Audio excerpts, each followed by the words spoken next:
Welcome back, Indiana Sports Beat Radio, coming to you here on this Thursday. Dustin Schutte with me, Jim Coyle here, and now we're joined by Brett Ciancia from Pick Six Previews. Brett, first of all, is that the correct pronunciation of your last name? Ciancia? Yeah, Jim, you nailed it. Brett Ciancia here, Pick Six Previews, and great to be on with both of you. The first time I've done a show with both of you, and I appreciated both your work. Dustin covering the Big Ten. I've heard you on Eyes on Big a couple times, and Jim, of course, on the Indiana beat. So, yeah, appreciate the invite on. And it's the best time of year to talk football. I mean, everyone's undefeated. It's August. The optimism's running high, and I'm excited to break down this 2022 season with you guys. Yeah, actually, Brett is the, what do you call it, author, or this is just such an unbelievable amount of information covering all of college football, but the Pick Six Previews. Thank you. But you're looking at the Big Ten, I mentioned in the break, Brett is maybe I think the only person I've seen that hasn't picked Indiana to finish last in the East, which I agree with him. Even though I was not real high on them, I think they're going to surprise some people. It's all dependent upon this first game with Illinois. If they win that game, they will go 3-0 with a possibility of going 4-0 as they head to Nebraska, where they've won recently. So as crazy and as terrible as they were last year, they have an opportunity to kind of use your word, bounce back. Yeah, exactly that. I think last year you look at Indiana, huge expectations coming into the season, coming off a 50-year high in 2020. But injury bug really struck the quarterback room. I know that had been the case for Michael Penix each year, but backups, Jack Tuttle injured, and the defense had some injuries too. Everything kind of fell apart. So I think they were better than a 2-10 team, on paper and roster-wise coming back. You're right that Illinois is a huge opening game. It's a swing game. When your goal is to make a bowl game, bounce back to the bowl season, you got to have Illinois and then probably beat Maryland, Rutgers, and maybe steal one against Purdue. But that it opened back. And in Cincinnati, people forget Indiana had them a huge lead against Cincinnati. There was a questionable targeting call in that game that really swung it. Not to go way too revisionist history on everybody, but that was competitive last year. That was a playoff team. So fast forwarding to 2022, yeah, I mean, I think you see a bounce back, and I have them above Rutgers, who I think is, they're still a year or two away from a true return to what they were the first time under Greg Schiano. Still a year away at quarterback. Their quarterback of the future isn't ready yet, but it's just such a competitive division. It's hard to really rebuild a program. Dustin? Yeah, I was going to say, Brett, it's a pleasure. You do great work. We've interacted on Twitter previously in my time at Saturday Tradition, and it's great to talk to you. I know you put in a lot of man hours, a lot of work, and you truly love college football. So I've always appreciated what you bring to the sport and the hard work that you put in. Thank you. One of the things I wanted to ask you is every year that shifting from the Big Ten East to the Big Ten West, it always kind of gets a bad rap as a bad division, but I think it's incredibly balanced. I think it's incredibly competitive. What are you seeing? It seems like to me there's a lot of hype about Purdue this season. They lost David Bell. They lose George Karlaftis. I'm not quite as high on Purdue this season. Some people think they'll win the division. I see kind of Minnesota, Wisconsin still in that conversation. What are your thoughts about the Big Ten West heading into this year? Yeah, great question. I think overall as a division, I'm one of those rare Big Ten West defenders. I'm out there on Twitter. I'm fighting off the other national media. God, Jeffrey the Greek would love you, man. Oh, yeah. No, it's true because you see the national pundits, they talk about the ACC so highly just because they have Clemson. I mean, one team doesn't make a whole conference. And Clemson, yeah, I respect the heck out of them. They obviously have built a dynasty, but that doesn't make the rest of the ACC stronger. I mean, so when you look at the Big Ten West, yeah, they don't have a playoff contender, but they have 7 solid teams, especially this year. You could argue 5 of them to win the division. And then for 2022 specifically, I'll say this, that I do all 5 Power 5 conferences in my book. It's a one-man show. It's just me.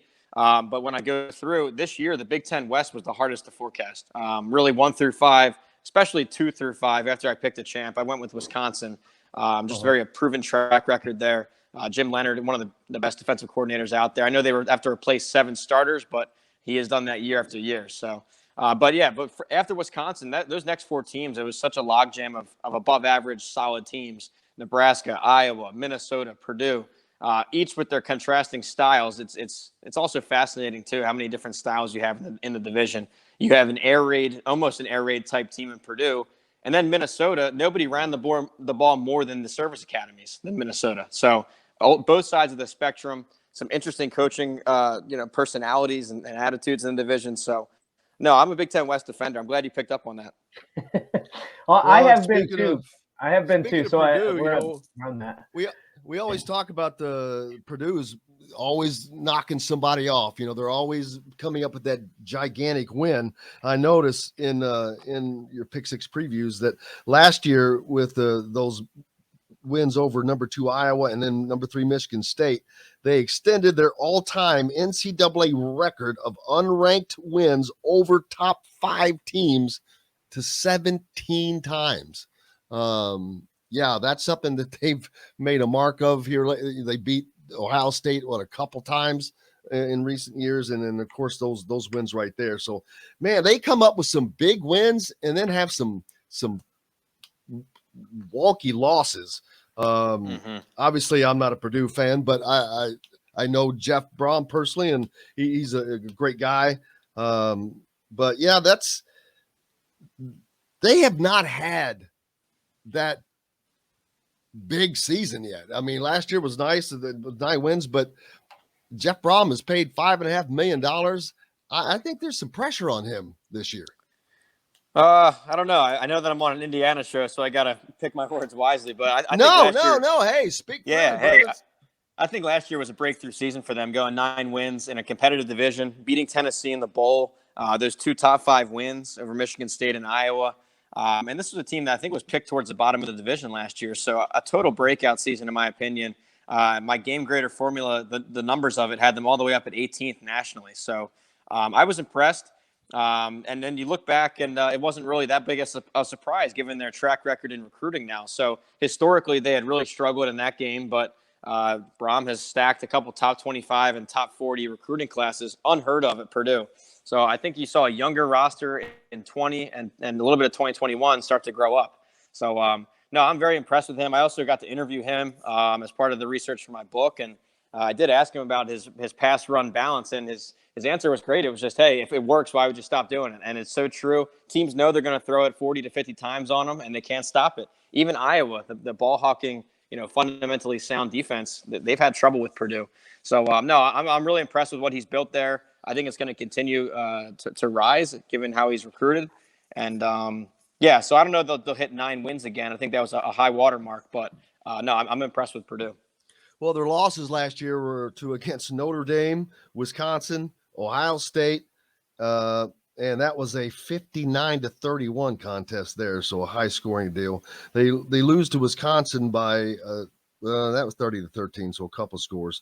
Minnesota was a 1-score game, and then Notre Dame a couple scores. So we'll see. But I think that it is very, very possible that Purdue comes down to Indiana's opportunity to make a bowl this year. Yeah, it certainly can. And when you look at Purdue specifically, they lose some star power. I think that's the story of this offseason for them. They lose George Karlaftis, their All-American defensive end, and then at receiver, their other strong point, they lose David Bell, an All-American. Milton Wright had some off-the-field troubles. I think he's out for the season, and Jackson Anthrop, who's been there feels like forever. But so their top 3 receivers are all gone. So that hasn't been a problem. Brom's been great at reloading the position, but it's still an uncertainty. So. Jalen Alexander also gone from the defense. He was a tackle machine. They're really their star in that level of the defense. So, yeah, there's some personnel changeover. And you're right that with that game wedged there on Thanksgiving weekend, that could really swing bowl season for one or both of these teams. And Brett, one of the things we've been talking about when Jim mentioned it earlier in this show too is that so much we think on Indiana's season hinges on that Illinois game because the way I look at it is if Indiana can't beat Illinois in week 0, the way the Big Ten East is kind of shaking up, and you still have Cincinnati in your non-conference schedule, who are you going to be able to beat? And so I could see if they don't win that first game, it could be a 2 or 3 win season. I mean, do you think that's fair? Or, I mean, you say you see a bounce back season. Is Illinois going to be making enough strides to where even if Indiana loses that game, you can see them getting to maybe pushing a bowl game? Yeah, you're right, though, that Illinois is definitely a swing game for the season. There aren't many winnable games out there when you look at it. Michigan, Ohio State, Penn State, Michigan State, the whole Big Four of the Big Ten East, they're all ranked in my book. And I think Penn State is close nationally in the AP poll. So, I mean, basically 4 ranked teams in the division. You have to go at Nebraska. I know that Indiana's had success there, but still a tough road trip, tough road environment. So I think you beat Rutgers. Maryland's a toss-up there. I mean, that gets you a couple league wins potentially.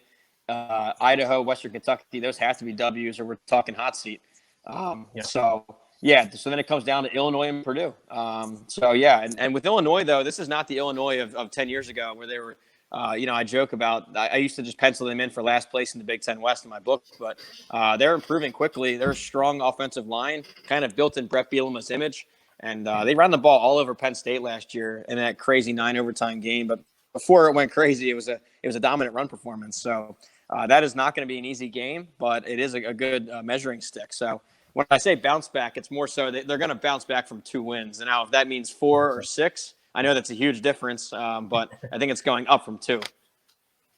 I think it has to be 5 or you've got a lot of chatter. Because you've got 2 built-in wins automatically. Obviously, that Illinois game is going to be tough, but you know what? You've got the advantage. You're at home.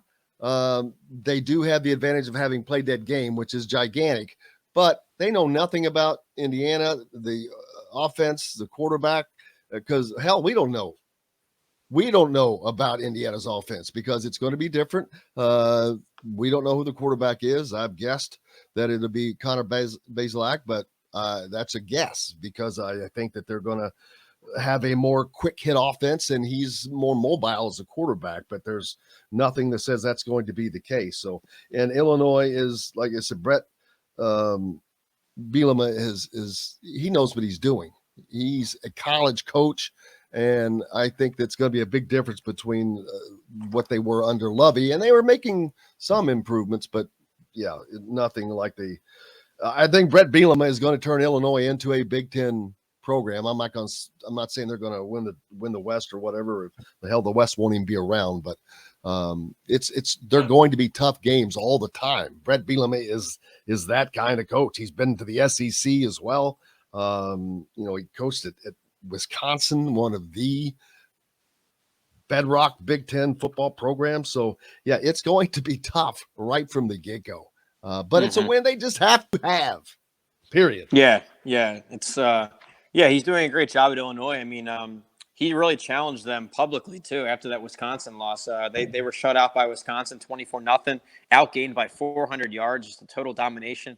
And he challenged his offensive line specifically, and it wasn't privately. It was public. So, and then you saw them respond in tune right away by pushing around Penn State, actually going 3-2 down the stretch from that Wisconsin loss. So you saw a team grow up before our eyes a little bit last year. They stole back the Land of Lincoln trophy from Northwestern. And, on a program level, he's really returning the emphasis back to in-state recruiting the state of Illinois, something Lovie Smith failed to do or just didn't try. I don't know which one it was, but I agree with you that they're bouncing back to competitiveness, to bowl season competitiveness. Brett, let's step away from the field for just a second. I want to ask you, and people that you've been on tour, you go on radio tour every year for your book and everything. But for our listeners, when did you start doing this? When did you decide that this is what you wanted to do? And kind of what's the timeline that you have when you're publishing your book? I mean, is it as soon as the confetti falls at the national championship that you're preparing for the upcoming season? Or I know that's kind of a loaded question, but let's get some of your history here so we get more people to pick up your book. Yeah, thanks. Appreciate it. So I just always grew up a college football fan. I was drawn right away to the tradition, the pageantry, just the energy in these stadiums, the marching bands. It just felt like a different product than what you saw on Sundays. Even though I come from a pro sports area, I was always drawn to the Saturdays more. And, growing up, I'd buy all the preseason magazines. I'd look to see where my teams were at and read them. And, I always enjoyed those products, but I remember thinking, I wish they could go deeper. I wish they would do deeper dives and talk more about the schemes and the histories and the rivalries. So eventually 2012, I decided I'm going to just make my own. So I launched pick6previews.com as an online version of the things you'd see on newsstands. The first 10 years, I was graded the most accurate Power 5 in the country in terms of, Phil Steele, Athlon, Lindy. There's a company, Stasson.com, that grades all the accuracy of these prediction places. So a great 10-year start. After 2019's book, I was offered to be a Heisman Trophy voter and then added to the FWAA's All-American Selection Committee. So the 10 guys that sit around and, debate and pick the All-American team. So really great honors there. It's been very humbling. And then, of course, this year was another step forward where I wanted to now put it into print form. After 10 years of digital, PDF only, 2022, I now have the hard copy edition that Jim flashed there on the screen. I appreciate that. But just seeing it come to life in print was pretty surreal. In terms of timeline, you hit it right on the head. That's my favorite phrase I like to say. Once that confetti starts falling there on national title night, it's on to the next season. And really, the prep starts the season before, where I have all 4 screens going for 14 hours, watching every game I can. Sundays watching condensed games, Mondays reading all the game recaps, and it's a blast. So it's a whole 7-month process from January on. It's I said it earlier, but it's a one-man show. I'm writing it, I'm editing it, I'm talking to head coaches, talking to coordinators, watching spring games. But really what I do a little differently is I go right to the source. I try and ignore a lot of the national guys, and it's not that I don't respect their work, but I want to go right to the source. So beat writers, local radio, local podcasts, coordinators, and coaches. So see, I think that is extraordinarily smart because national beat writers don't know diddly jack. Because they're not there, and I don't mean that they don't know anything. They don't know about what Brett's talking about. They're not there. They're not here. They're not in the you've got to be here to hear stuff. You've got to be there to be around, to accidentally run into somebody, to hear you've got to be there. You cannot be, in Oregon. I'm not gonna sit here and knock the national guys. I was just saying for the product that I'm trying to pull off, I needed to go right to the source. And trust me, once I hit publish, I go out and then I read up and catch up on everybody else too. So I just like to go right to the source when I'm trying to write this thing. Well, one of the things too, and I think one of the reasons I appreciate and respect your work so much, Brett, is because I kind of had the same mentality when I was in it. What I noticed probably early in my career was if Bruce Feldman says something, if Kirk Herbstreit says something about a team or a player, it's almost like other media sources get tunnel vision. And I get it. Those guys are some of the closest in the business, but you have to be able to separate yourself. I remember everybody in 2008, was it 18 or 19, picked Nebraska to win the Big Ten West. And I was like, hold up. And my prediction was Minnesota, and I got raked over the coals for it.